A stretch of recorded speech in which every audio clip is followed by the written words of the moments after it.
መረጃ ነው፣ ትርጉሙም አለ። ምንድነው የሚለው? ከህዝብ ቁጥር ጋር በተነሳው ጥያቄ አንድ እውነት ልንገራችሁ። ኦሮሞ በቁጥሩ ትልቅና ሰፊ ነው። ለዚህም ሰፊ መልክዓ ምድርን ሸፍኗል። በስነ ተዋልዶም ከሁሉም በተሻለና በፈጠነ እየሄደ ነው። ነገ ሀገሩን በእጁ ለማድረግ ግዙፍ ሆኖ እየሄደ ነው። እንደምታውቁት ዋናው ተገዳዳሪያችን የአማራ ህዝብ በጦርነት ውስጥ ነው። የስነ ተዋልዶ ፍጥነትም ከሀገሪቱ ህዝቦች ሁሉ ያነሰ እየሆነ ነው። በቀጣይ አጭር ዓመታት ከሁለተኝነት ወደ አናሳዎች ተርታ ይወርዳል።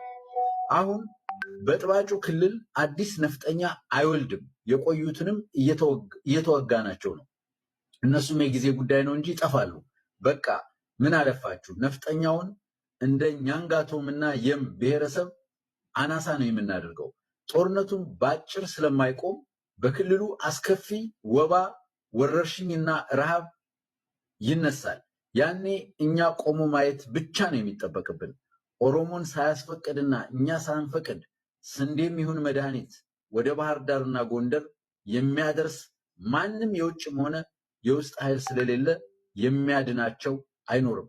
የኦሮሞ ስነ ተዋልዶ ግን እጅግ በተፋጠነና በተደገፈ መንገድ የሚቀጥል ይሆናል። ስለዚህ ያነሳችሁት ጥያቄ ከእውነታው ውጭ ይላል።